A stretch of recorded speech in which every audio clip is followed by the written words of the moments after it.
Assalamualaikum warahmatullahi wabarakatuh. Perkenalkan, nama saya Muhammad Afif dari Teknika 4F dengan NIT 2342125. Di sini saya akan menjelaskan tentang pengambilan keputusan saat tekanan oli mesin engine abnormal.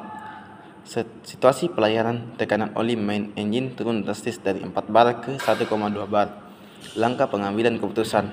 Deteksi awal. Alarm tekanan oli berbunyi. Indikator di kontrol panel menunjukkan tekanan rendah. Konfirmasi dan isolasi masalah. Periksa secara manual tekanan oli dengan manometer cadangan. Cek level oli di tangki lubrikasi. Inspeksi filter oli dan pompa pelumas. Tindakan darurat. Kurangi RPM mesin utama secara bertahap untuk menghindari kerusakan. Bila perlu, hentikan mesin dan alihkan beban ke mesin bantu atau tunda kapal. Perbaikan dan dokumentasi. Ganti filter jika tersumbat, tambahkan oli jika kurang. Laporkan kejadian pada logbook dan kapal manajemen kapal.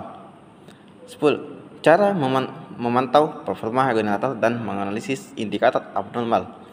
Langkah pemantauan harian. Cek voltage, frekuensi, kuren dan power factor pada panel kontrol. Rekam data output generator setiap jam.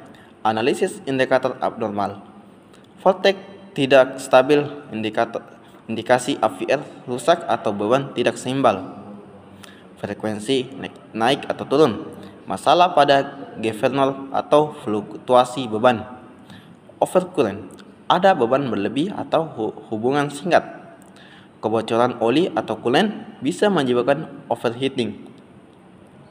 Tindakan, isolasi beban jika perlu. Lakukan inspeksi fisik pada alternator dan prim mover. Jadwalkan pemeliharaan jika gejala abnormal sering terjadi. Sini saya akan menjelaskan tentang pengawasan konsumsi bahan bakar harian dan pelaporannya. Setiap hari tim mesin mencatat konsumsi bahan bakar dari tangki harian dan tangki utama. Data diambil dari flow meter, sounding tank, dan totalizer. Pengawasan ini penting untuk memastikan efisiensi operasional kapal dan mencegah kebocoran atau pemborosan. Setelah data dikumpulkan, dibuatlah laporan harian bahan bakar yang mencakup total konsumsi, jam operasi mesin, dan rasio konsumsi terhadap beban. Laporan ini dikirimkan ke kantor pusat secara digital melalui software manajemen kapal.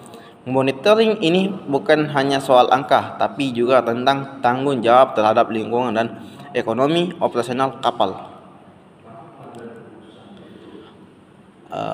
Di sini saya juga menjelaskan pentingnya alarm monitoring sistem dalam pengambilan keputusan cepat. Fungsi alarm monitoring sistem memberi peringatan awal terhadap kondisi tidak normal seperti overheating, tekanan rendah, kebocoran, level tangki rendah atau tinggi, terhubung dengan sistem otomatis untuk shutdown otomatis jika dibutuhkan. Manfaat untuk pengambilan keputusan itu respon cepat, operator dapat langsung mengambil tindakan preventif, minimalkan kerusakan, mencegah kerusakan sistem lebih parah, keamanan kru dan kapal, menjaga keselamatan operasional. Data historis, bila ditelusuri kembali untuk analisis dan perbaikan sistem. Contoh keputusan cepat. Alarm tekanan bahan bakar turun, segera transfer bahan bakar dari tangki lain. Alarm temperatur, bearing naik turunkan RPM atau hentikan mesin. Jika Anda ingin